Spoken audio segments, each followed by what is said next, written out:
to you.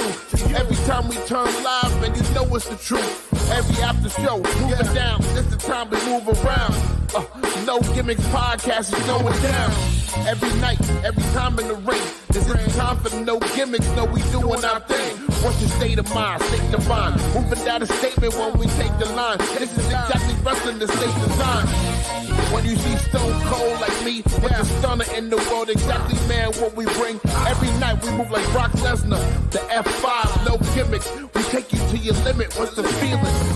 When we live in the air, you know we on. That's the time. Guarantee we move. You know how we respond. The state design. The state design when we feel it. Yo.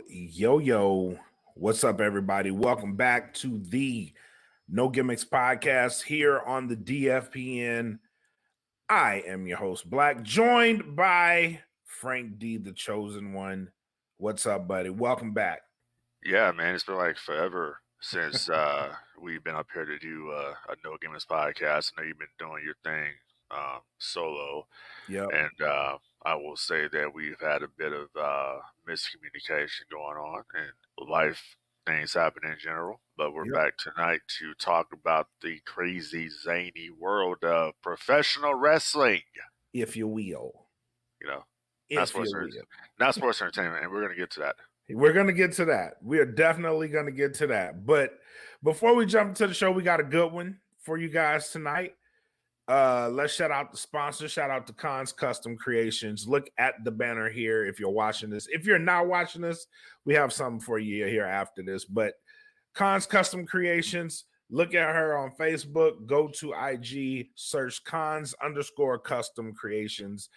Shout out to her for making it happen with the merch for us. For the Patreon, like I said, if you're not watching us live, go to the Patreon, Dat Feelin Podcast, patreon.com/Dat Feelin Podcast. Look us up. $3 gets you in the door, and you'll be able to watch us live, interact, all that great stuff. All right. But before we get into that, shout out to the Bandcamp. Shout out to everybody putting out the music, man. datfeelin.bandcamp.com. Same deal. Make sure you guys go subscribe to them. Let's jump into it. We got a goodie. First things first, I've been noticing a trend. I don't know if anybody else has been noticing it. I think you've been noticing it. There's a certain phrase that is now being uttered on WWE television. I like it. I like hearing it. One of the biggest stars, not just in sports, but entertainment, is saying it. He is on the TK board of directors now. He is every time he goes out there, he makes sure that he uses this phrase. Michael Cole has been using this phrase on commentary. NXT has been using this phrase. And the phrase I'm talking about, ladies and gentlemen, is professional wrestling. We are now getting this phrase uttered on WWE television. So I go to you, Frank D. How big of a move is just hearing this on WWE television? I think it's a huge move because, once again, and we were talking about this before we started recording. Mm-hmm. So, and I noticed this when The Rock says professional wrestling is cool again. Professional wrestling is great. When they say it's great to be a wrestling fan and all that, right? Okay. WWE has now fully embraced this. And I think that a lot of it has to do with the fact that they have been bought by Endeavor. It's a whole new company. The McMahon influence is pretty much over with. And it legitimizes the WWE. I think sports entertainment, for the most part, honestly was a hindrance more than it was a good thing for them. Right. Because when you think sports entertainment, oh, that shit is fake and phony. You know what I mean? I mean, it already had that connotation to begin with. Right. But when you say professional wrestling, when you have The Rock out there endorsing it as professional wrestling, you know, he used to be the most electrifying man in sports entertainment. But when you have the man come out there and the most electrifying man in sports and entertainment, then you have him, you know, professional wrestling is a sport. The sport. What did Shane Douglas say back in the day? when he did his promo at ECW Arena, threw down the NWA Championship. He says, "Tonight I reignite the sport of professional wrestling." That's what it goes back to. It goes back to the territory system. It goes back to the days of the AWA and Jim Crockett and Mid-South UWF, and WCCW in St. Right. Louis. It was always professional wrestling. So I'm glad to hear professional wrestling, and it's not an embarrassment or be ashamed about professional wrestling because, like I said before, now that they have the tie-in with UFC and it's all one company, hey, they're mixed martial arts, we're professional wrestling. Not they're mixed martial arts and we're sports entertainment. Because it just sounds so fucking phony. When you say Right. it like that. Right. So that's my take on it. I like that take. I like the legitimizing of the sport because again, yeah, you do have the Endeavor TKO deal with UFC, WWE. You've been seeing them pop up a lot on WWE television pay-per-views. Kind of cross promoting without cross promoting, right? You're getting these cameos now. And it's a different feel, right? Being that it's not sports entertainment, and you're right, that is like pretty much the end of the Vince era, because if you take out sports entertainment, you add professional wrestling. Like just hearing someone like a Michael Cole referring to, they don't even refer to him that much as WWE superstars anymore. They're actually starting to refer to people as wrestlers, which is cool. Cody cut a promo Monday. The word wrestler was in there. You like when Vince was there, you didn't hear this shit. Like you didn't hear it at all. So to hear it, it's a breath of fresh air. One, two, it groups them and anybody that does this, it groups them all into one umbrella, right? Because WWE was always seen as the major leagues, but WWE was always seen as different. This kind of puts everybody into one basket, but WWE is still the major leagues, right? But it applies to the industry as a whole. Like these guys are us now. Like we're not different from each other. We do the same job, but we're not different from each other. What we are, we aren't superstars. We're professional wrestlers because this sport is professional wrestling. I absolutely love the change of it. I do.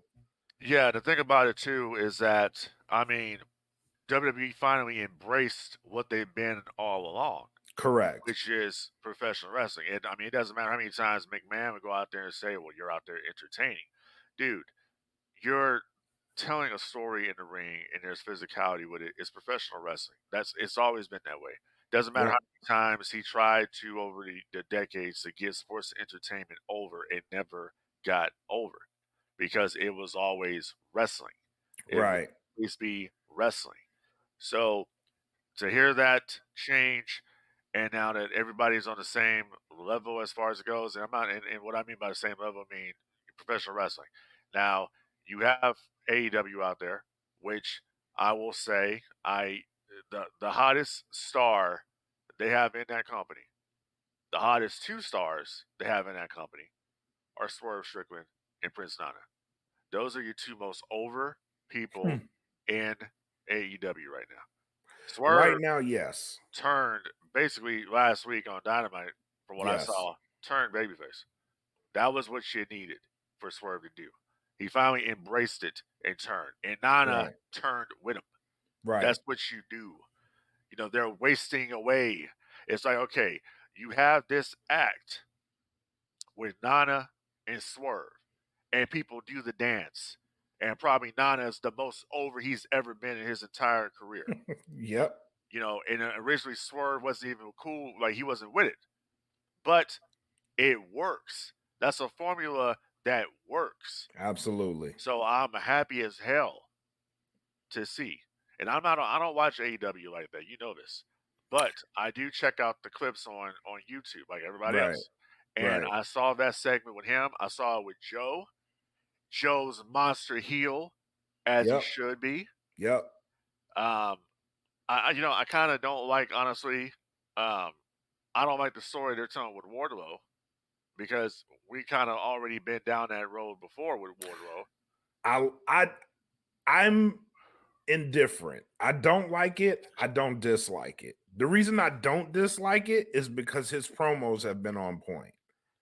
Yeah, but it's like, you know, what I'm getting at here with Wardlow, and it's something with it's something against him. I think Wardlow's impressive. He's a beast. I've seen him, you know, do that powerbomb symphony when he was doing it. The guy was over, and I think what it came down to is they just dropped the ball. Wardlow should have been way more advanced than he is right now as far as being a major star in this industry. And Wardlow this is was why Batista. He was this is why I like him right now. Second, but he's supposed to be the second. Well, here's the thing, though. So you essentially have him doing the same shit he was doing with MJF. He's the lackey. It's like you won that match with you beat MJF. You had your run. You had the powerbomb symphony. Then you started losing, and then they started jobbing you out. They had no direction. Now you're basically starting from scratch as somebody's a lackey again.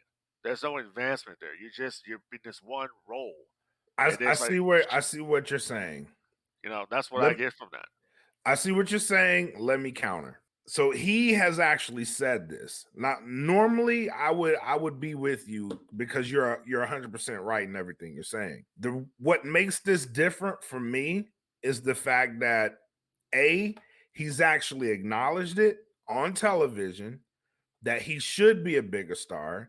He's actually acknowledged that he has been in these roles where he's helped people get to the top, and he's beaten these people, but he himself has not gotten to the top. Then he went to Revolution. He won the 8-man scramble, and now he's challenging tomorrow for the title. Normally, I would say you're right. I want this to cook, and I want to see what happens tomorrow because I'm honestly in the boat to where I think Wardlow may actually beat Joe tomorrow.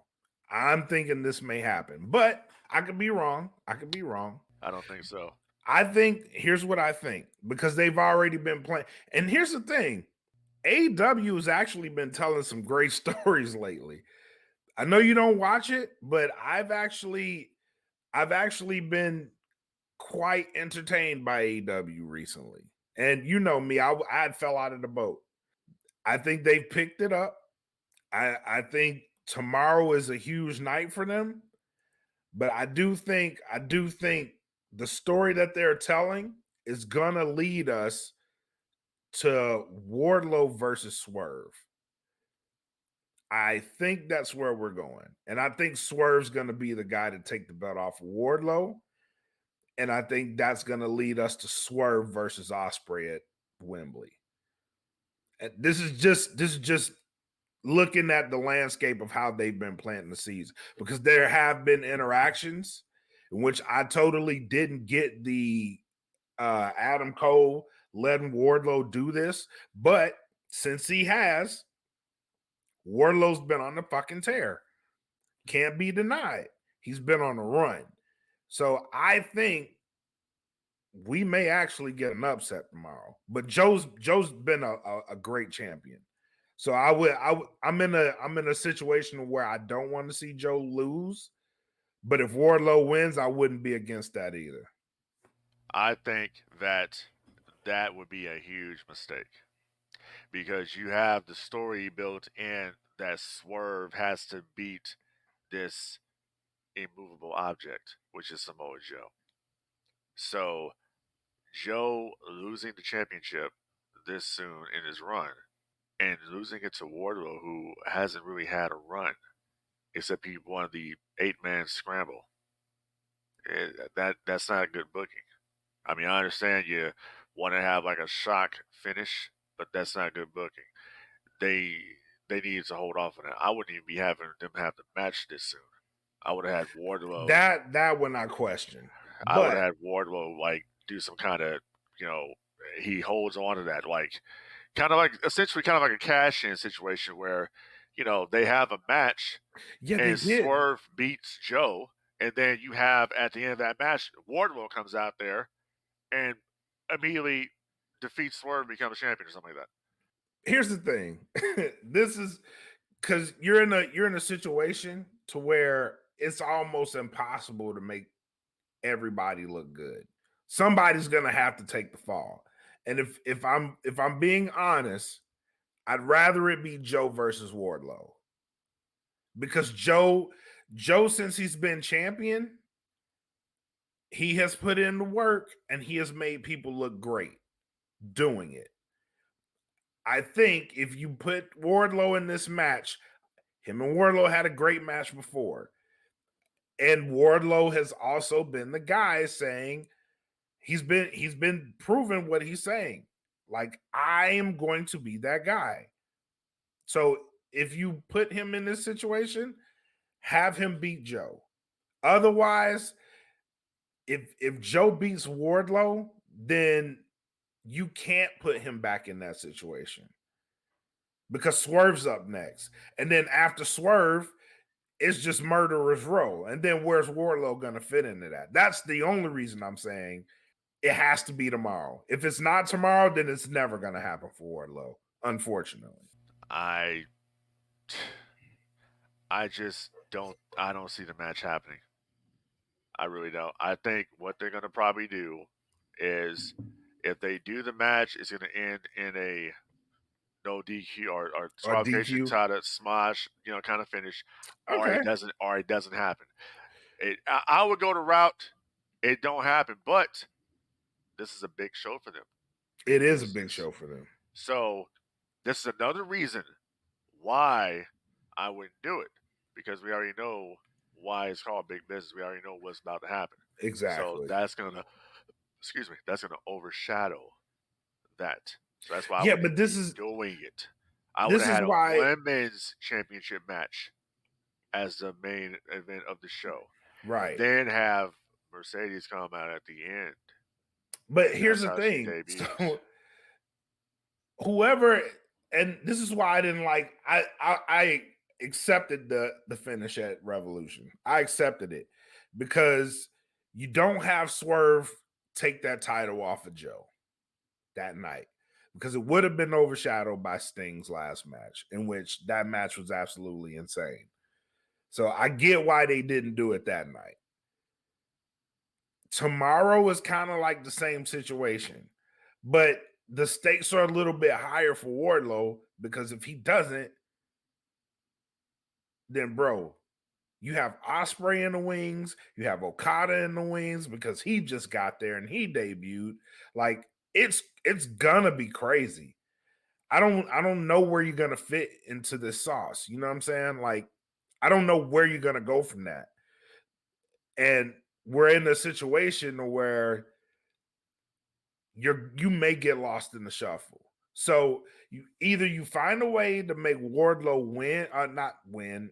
lose and look strong. Like, you keep him, because I do think he's built up some more momentum. The fans are back on his side. That I'm pretty sure of.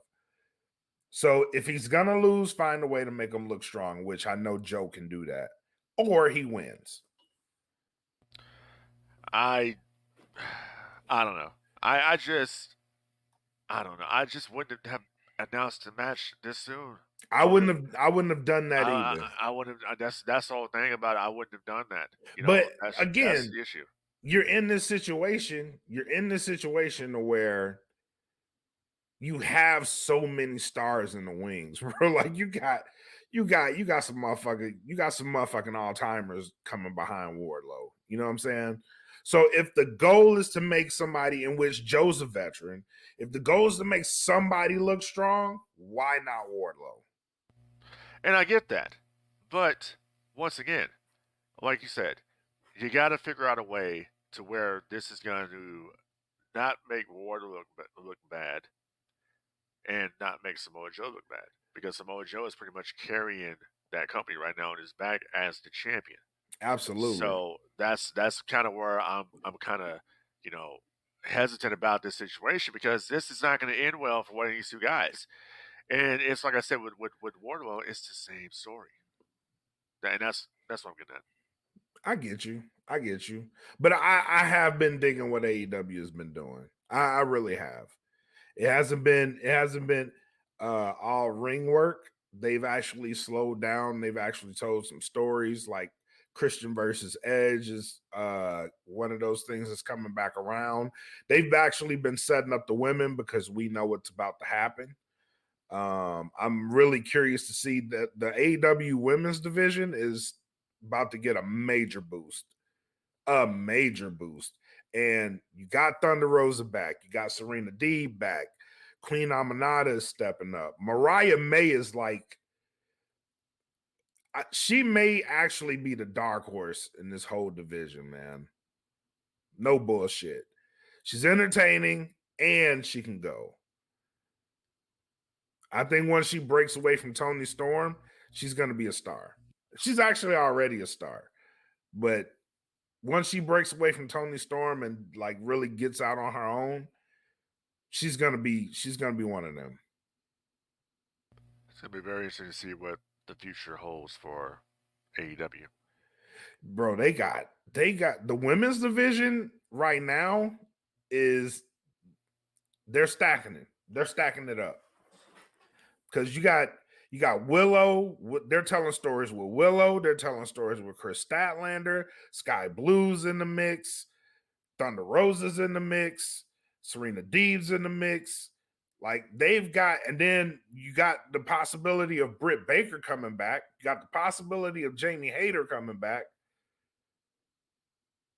It's going to be very interesting to see what's going to happen.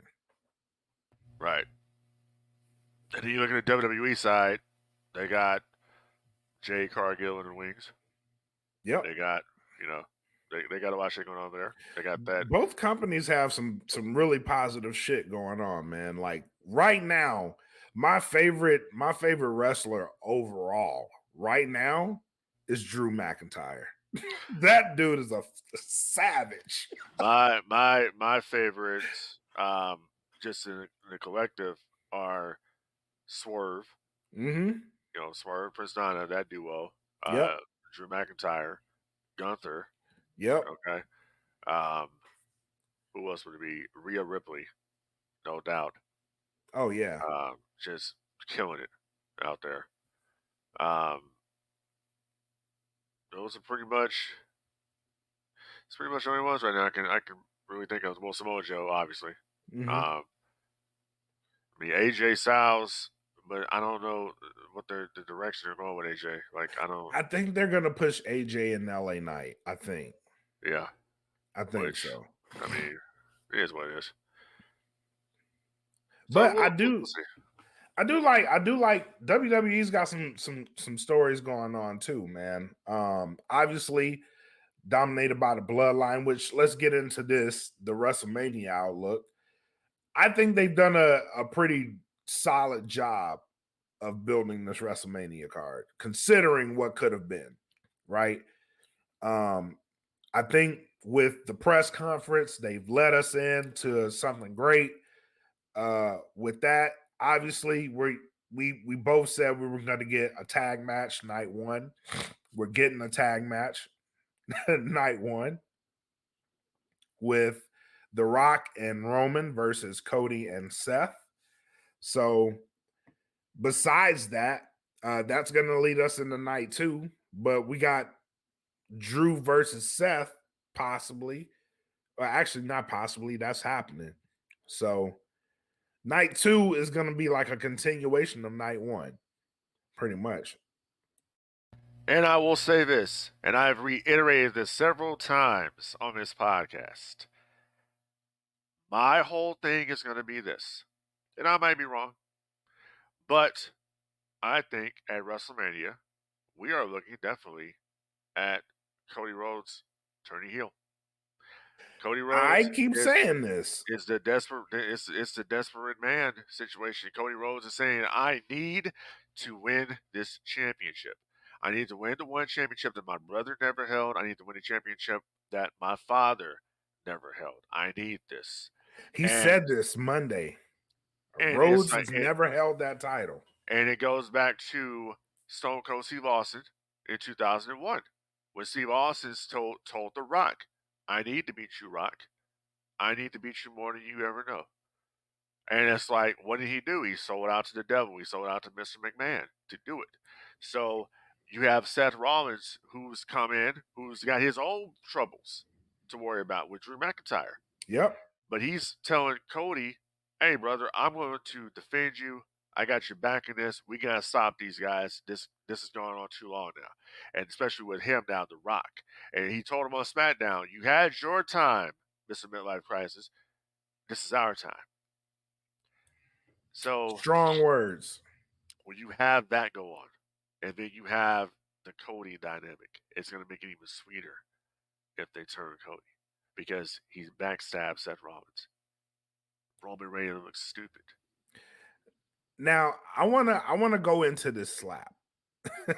I wanna go into it.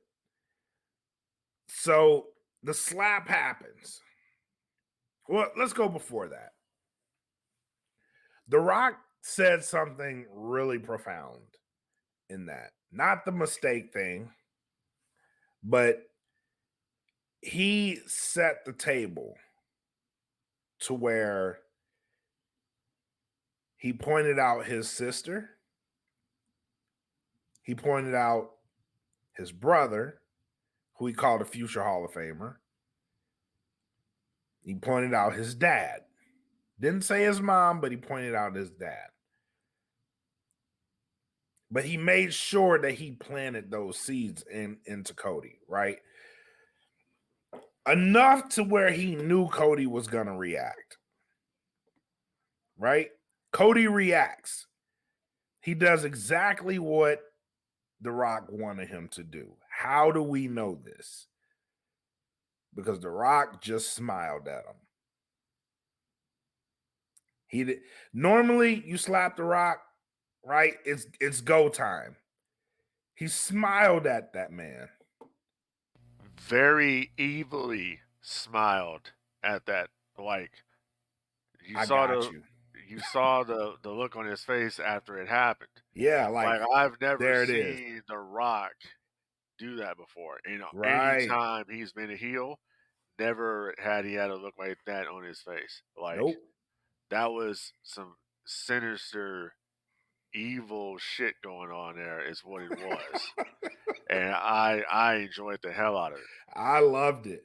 I loved it. And I like The Rock's whole thing now. I know people are questioning The Rock, but I like the whole Rock's, whole thing now. Let me drop some gospel on you. Yeah.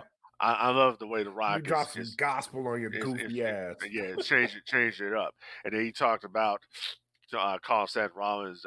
He says, "You walking emoji piece of shit." Great stuff, bro. Like The Rock. People are like he's too old school, but I'm like, bro, if you actually pay attention to what he's doing, he's dropping gems. Yeah, he's too old school, but he's out there saying stuff that's real, like shit that you would actually. He told Phoenix, he was like, and it's a real stat. If you look it up, it's a real stat. Yeah. He's like, you're the leading state for cocaine and meth use. Right.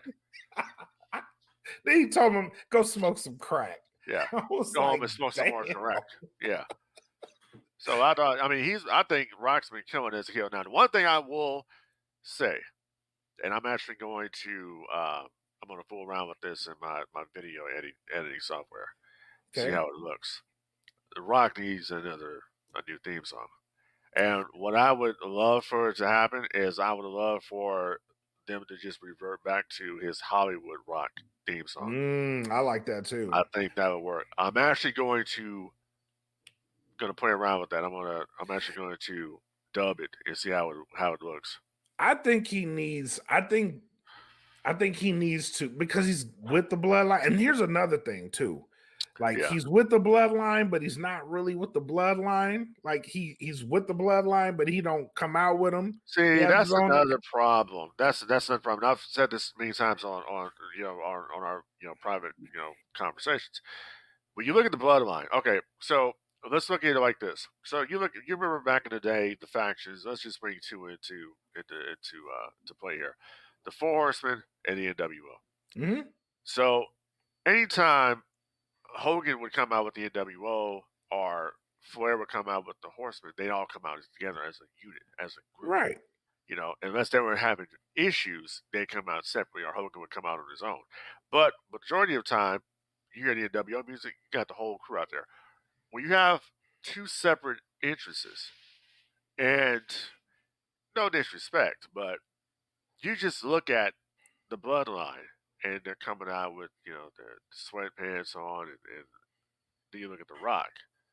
Money. He's got slacks on. He's got the, you know, the shirt vest on and shit. He just looks like $1 million. And then you look at Cody, 3-piece suit every time you see him. $1 million. And I'm like, but you see what I'm saying? Like anything The Rock does, he eclipses the Bloodline. Yes, but here's another thing too that I noticed on Monday. I said this out loud, and I don't know if I was like, it might have been a subconscious thing, but I noticed I said it. I said it out loud.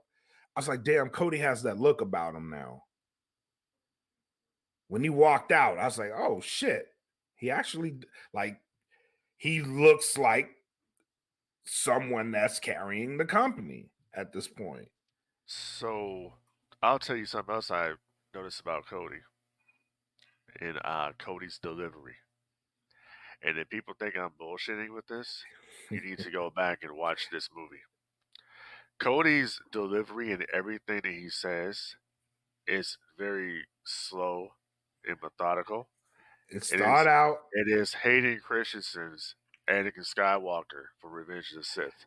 I keep telling people this shit, bro. I keep telling people this shit. He talks exactly the same. Yes. I keep telling people this. Cody speaks with confliction.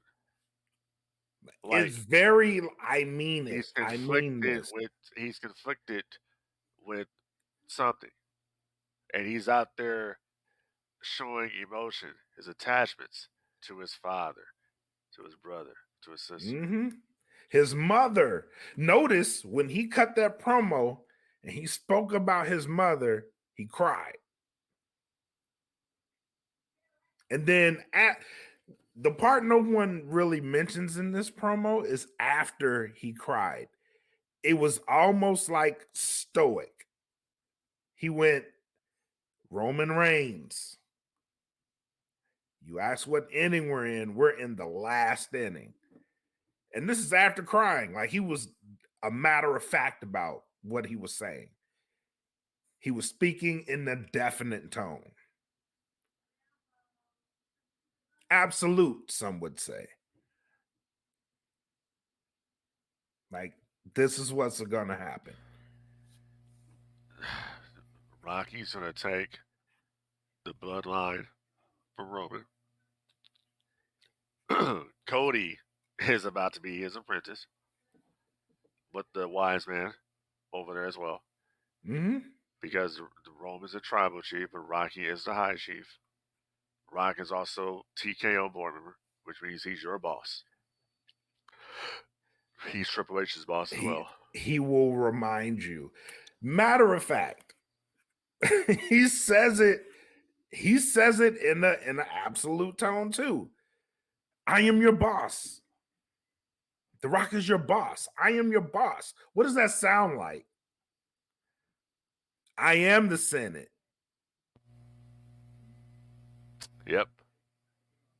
So this these is people, exactly what it sounds like. You can't tell me that Brian Gewirtz is not.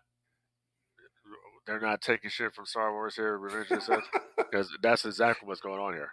He says, "I am the Senate. Like, I am the boss. I am on the board of directors. And I am your boss." And guess what? They could have played this as well. This could have been a whole scheme by The Rock. Yes. The Rock, gained power by joining the board because The Rock ultimately wanted to get what The Rock wanted. The Rock didn't care about the company. The Rock cared about The Rock. The Rock wants to come in and he wants to, I'm putting on this facade as the people's champion. But like you just said, I am the Senate. You know what I'm saying? Exactly. Same like when he shit. said it, like the way he says it. I'm like, bro. And nobody is gonna stop me. Not no Nope. Triple H. Nope. Nobody. Because I'll put Nobody. Triple H in his place. Yep. Because I'm his boss. Exactly. I'm on the board of directors. I'm more powerful than that motherfucker. And then he made the threat to Seth Rollins. I'm going to make sure your title goes away. So you see something there with Drew McIntyre. Yep. Now, I say that to bring this up. What the fuck does this look like? Well, I mean, obviously that's the electricity for the most electrifying man, but it also reminds me of Palpatine's Force Lightning. The Emperor. Yep. That's what that is. It's the Emperor. The one who runs it all. That's what it is. When he came out, first and foremost, it was great. The entrance was great. But when he came out, I could not help myself. I was like, oh my God, they're doing it. They're doing it. Like, look at this dude, man. It screams Emperor. And you know what I noticed about that promo too on SmackDown was Cody's reaction to when the fans were chanting diarrhea at The Rock. He didn't like that very much. Not a lot. Nope. He didn't like that. So there's little like Seth Rollins was all in it because I got you. But Rollins wasn't like that. It's going to be so crazy because people right now are thinking that Seth is going to turn on Cody.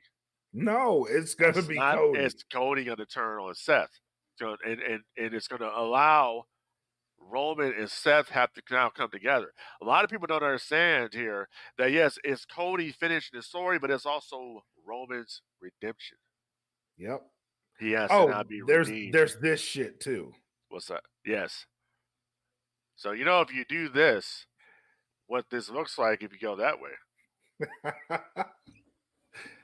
Which is this for Cody. Yep.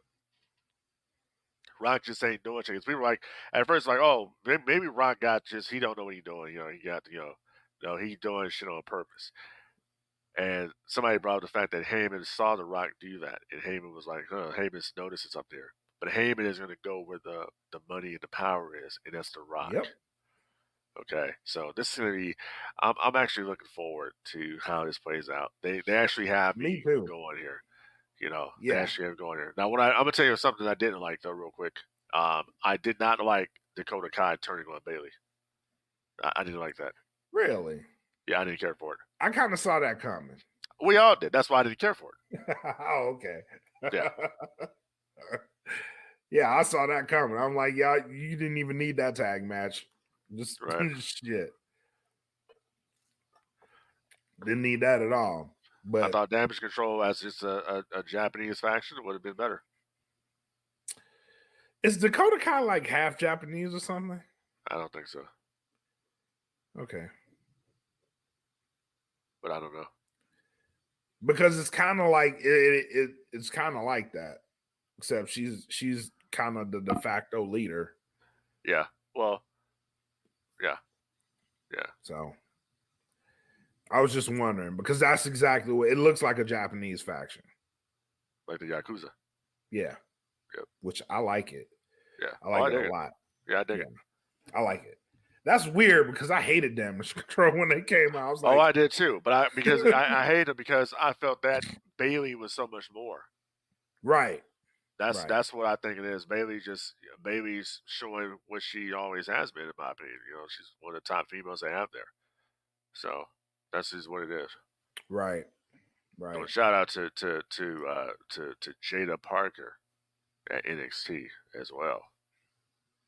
Very much a shout out to her. Absolutely.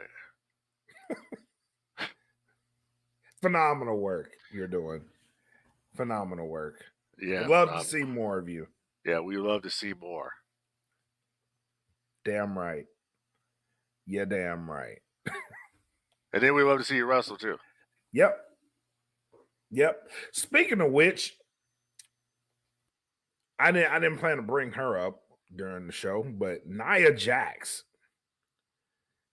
has completely flipped the script, man. She is one of the more entertaining women on the roster right now. Well, Nia Jax has always been a monster, a beautiful monster by what I'm saying. She's always been and people give Nia Jax a lot of shit. Nia Jax is a very attractive woman. I don't know what people are smoking on. All right, very much, very attractive woman. And people are, well, she's just getting her push because of The Rock. Dude, she was getting pushed before The Rock was even on the board. So just shut up with that BS. You know what I'm saying? Fact. But she's killing it. She's been killing it since she's been back. Yes. She's no different than Rhea. But let me bring this guy up right quick. Two people, as a matter of fact. Actually, no. The whole damn faction. All right? And I wasn't even a big fan of this group. I liked them individually, though. I gotta put over the Judgment Day. Yeah. Because and R-Truth. Yeah. Because and The Miz. Yeah. They have been doing phenomenal work. Awesome Truth. I remember that shit when they were hot. You know what I'm saying? But now you have, Priest just that commanding presence that Priest has, that commanding voice. Just the guy is money. Yep. And Dominic Mysterio, that match the dude had with Gunther, my God, it was here in San Antonio. Yeah. My God, as how Dominic Mysterio has improved in the ring.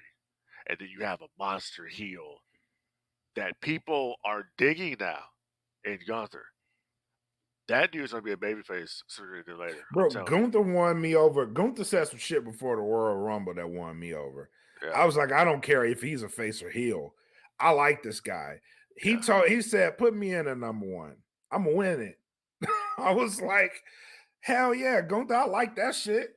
Yeah, he just, that guy, if you have Gunther in a match, he's gonna seal the show. It's gonna be good. It's gonna be phenomenal. So it's gonna be good. Gunther is one of the guys I actually love and enjoy watching. And like I said, just in the whole, just what they've done with the Judgment Day in general, JD and Madonna and just everything seems to be clicking with the faction right now. Also, we're finally getting to Jimmy and Jay Uso for WrestleMania. Finally, this is what the two brothers want. I know they're cheesing like crazy. Hell yeah, they get to do this situation, and we finally kind of see Jimmy's character being unhinged. They show some video of them after SmackDown went off the air after the slap, and they see The Rock coming back through the curtain with Roman and Solo, and they're all pissed off. The only person who's smiling and laughing is Jimmy.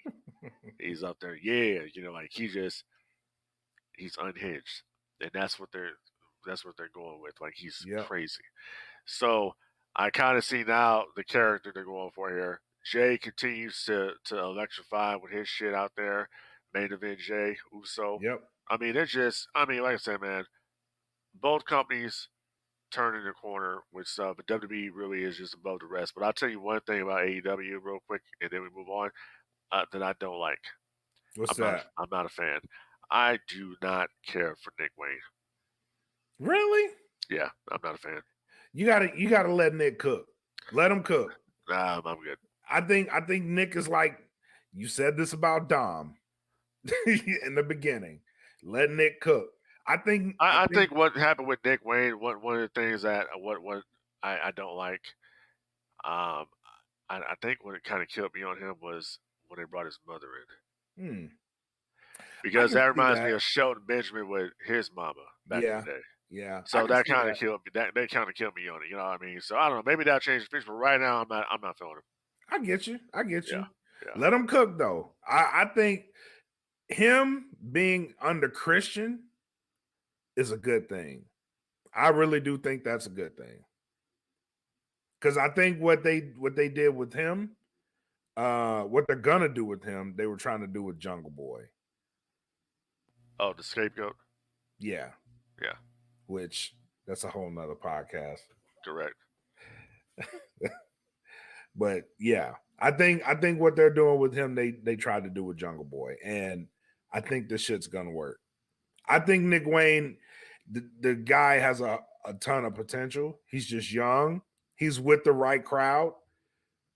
He's with the right person if you want to be a great heel. Say that. If you want to be a great heel, you're with the right guy. I think he'll get there. We just got to let him cook. We'll see. We'll see. We'll see. But like Dom, you were against Dom in the beginning. I was like, man, bro, this dude got it. I mean, yeah. But let me tell you one thing real quick, and then we'll move on from this. One of the things WWE's cooking on all cylinders, but let me tell you one of the things that's really hurting their product, and a lot of people are noticing this, and we've been noticing it. We've been talking about it before. That damn Thunderdome is really killing shit, like for real. Like instead of having natural crowd reactions, yeah, you gotta let it. You gotta let it. You know it's being filtered in. Yeah, because when they're piping in cheers and you look at the audience, nobody's doing anything. Yeah, that's where the sports entertainment shit comes into play, because let it go. You're basically saying that these guys suck, and you can't listen to a crowd reaction, so we have to pipe one in. When in reality, you don't have to do that. When the crowd's let reacting. it go. So, and that's been a great thing about AEW, right? So they've just let the crowd be, and that crowd they had in Greensboro, North Carolina, is an all-time crowd. That crowd was on its it was here. That shit was there. Right. So when you let crowds do that shit organically, even like on Dynamite and Collision, if you let them do it organically, it sounds better. It really does. It sounds more natural. It sounds better to me. Like, especially like when Cody comes out, the shit's noticeable. Or when Seth comes out, it's noticeable. You can tell that's not real people doing that. You know what I'm saying? Like, let them do that shit naturally and let them build from there. Because I guarantee you, if you let them build, you won't have to use that shit. They don't have to use it anyway. They started doing that using it during the pandemic. Yeah, but it's like true. You can clearly tell. Yeah, because it's always running. You can hear it. It's always going. You can hear that faint sound of it's not natural sound. It's artificial. Right. You know, it's like that shit drives me crazy. That's why I don't know. That just kind of takes me out of it when they're cutting promos and you know the crowd's not reacting like that. You know? Right. Especially anything involving The Rock. You know, it's just you don't have to do that. Rock is going to elicit that reaction. Yeah, true. Very much. Very much. But yeah, man, let's get into our last topic. WWE 2K24. You got it. I got it. I've been playing it. What's your thoughts on it so far? Well, I ordered the WrestleMania edition. So did I. And I got it a couple days before the actual release came out. And so far, I have to say I'm digging it. I think that I'm right now I'm playing Road to WrestleMania, or WrestleMania Showcase, I should say. And I am at where am I in the showcase? I am at WrestleMania. I'm at WrestleMania 10 right now. I'm doing the Shawn Michaels versus Razor Ramon ladder match. And so far, I think it's pretty good. I haven't really delved that much into it because, you know, as you do as well, you know, work full time, so I don't really have time to play it like that. Right. But, you know, I actually I have to dig it. I think the graphics are even better than they were last year. They still have not fixed Scott Hall's damn N on his trunks. They need to fix that. That just drives me wild. But other than that, I think it's a pretty good game. I wish, you know, one of the things. First of all, let me say this right quick. The soundtrack is fucking garbage on there. It's an older soundtrack. It's trash. Yeah, it's an older sound. Like when I heard Busta Rhymes, I was like, "What the fuck?" That was the only song that I have on there that's playing. All the rest of the songs are shit. And I have WWE themes that play majority. One thing I will say that's cool, we got the Wolfpack music finally. In the game. Yeah, that's cool. You know, but Undertaker 98 has the wrong music. it's like Yep. 2K gotta fix some of this stuff, man. It's like, dude, like really, like why? Most of it, you can tell is copy and paste.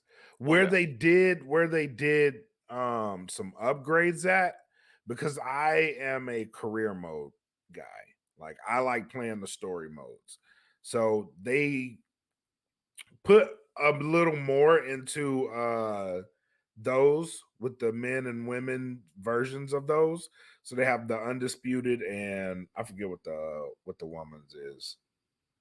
It's something, but they put more stock into those stories. Like that story is actually, it's a decent story.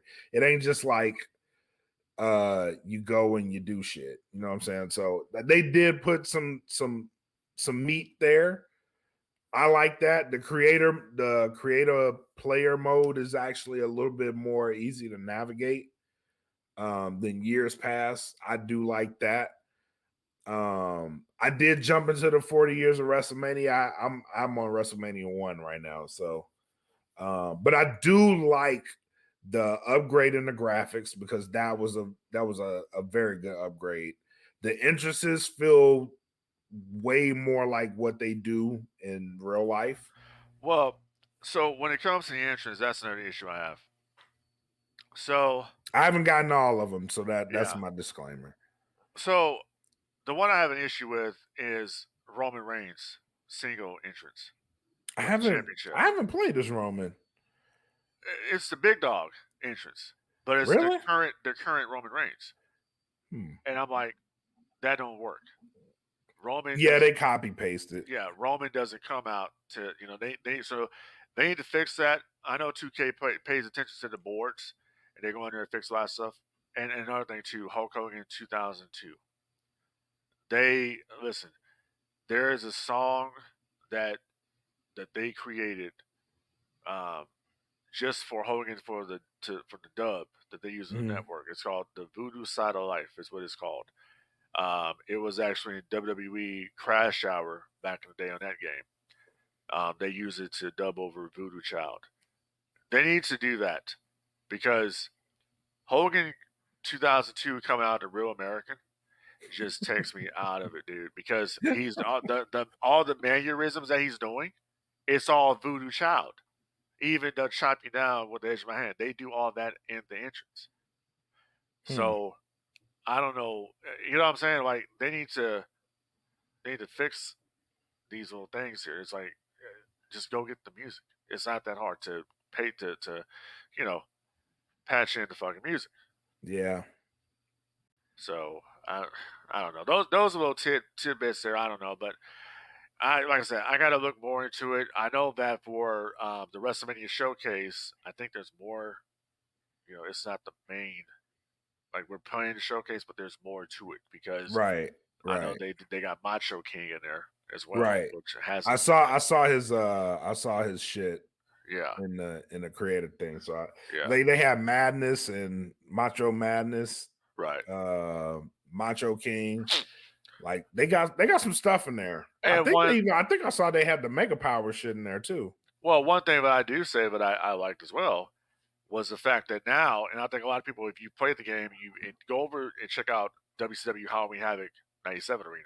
You'll notice on the ring mats and on the set, it now has the Slim Jim logos like it did Oh back yeah, in because Slim WCW. Jim's a sponsor. Yeah. Correct. So they were able to now put the to make it authentic Right. Halloween That's Havoc dope. Arena, just like back in the day, WCW. Because Yeah. if you remember on 2K22, I think it was, or 23, it's always had that arena, but it was the WCW banners taking the place. Now with the Slam Jim sponsorship, we have that on the mat now, which I was like, Nice. this is excellent. So now I can actually Yeah. go play Rey Mysterio versus Eddie Guerrero, and it can be authentic to WCW Halloween Havoc 97.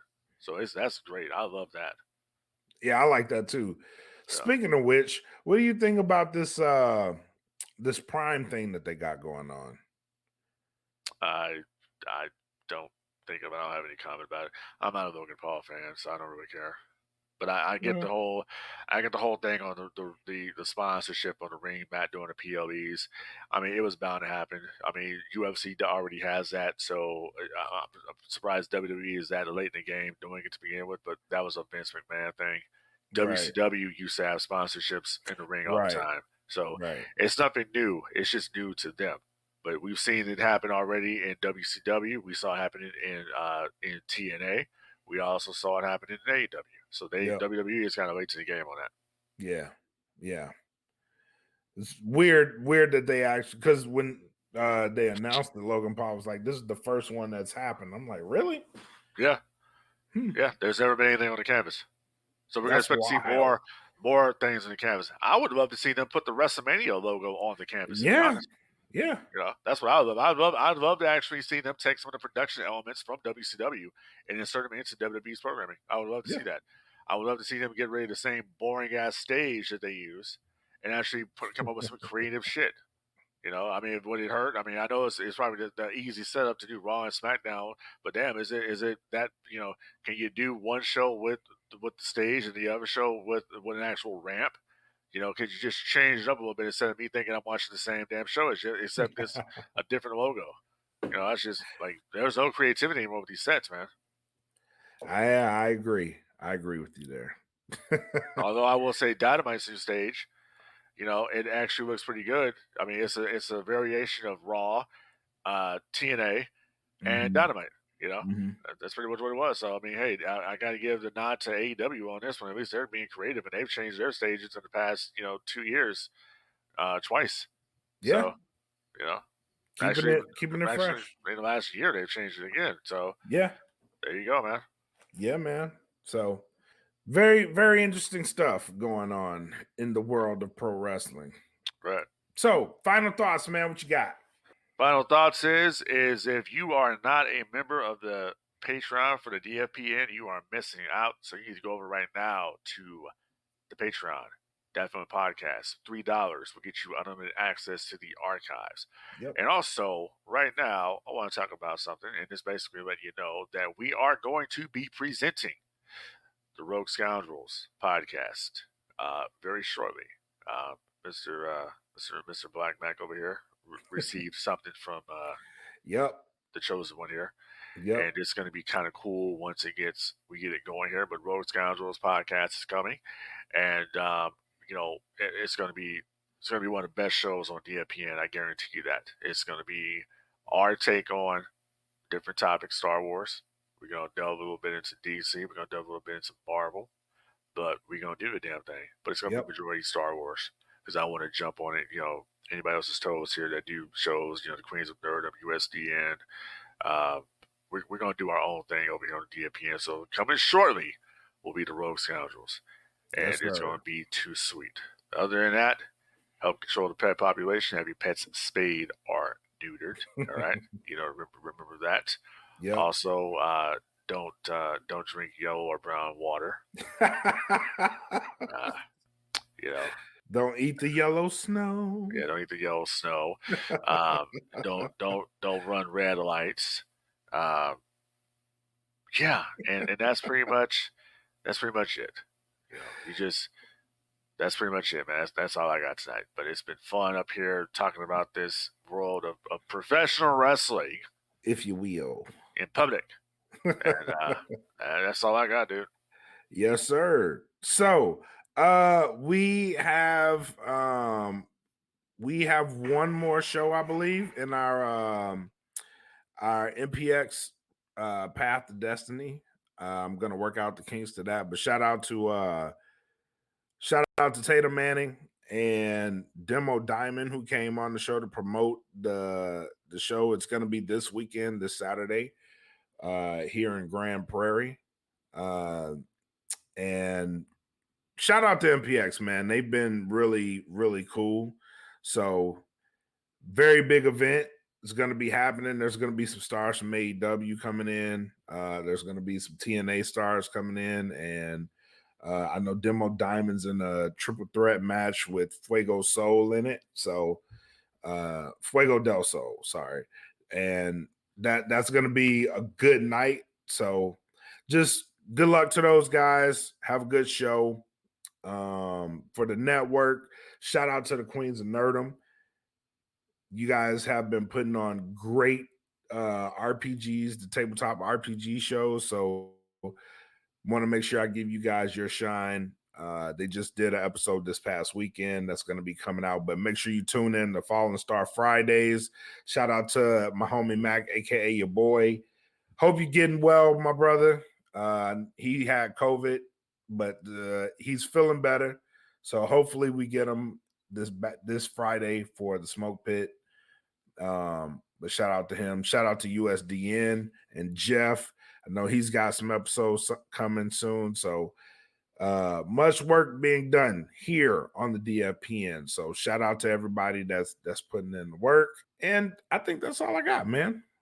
Yeah. So other than that, everybody out there, stay safe, enjoy life, enjoy wrestling, enjoy liking what you like, and fuck everybody who don't like it. I couldn't have said it better. With that, y'all be easy. Peace. And I know it's all business, all business, all business. We give them no gimmick. Yeah. And I know it's all business, all business, all business. We give them no gimmick. Yeah. And I know it's all business, all business, all business. We give them no gimmicks.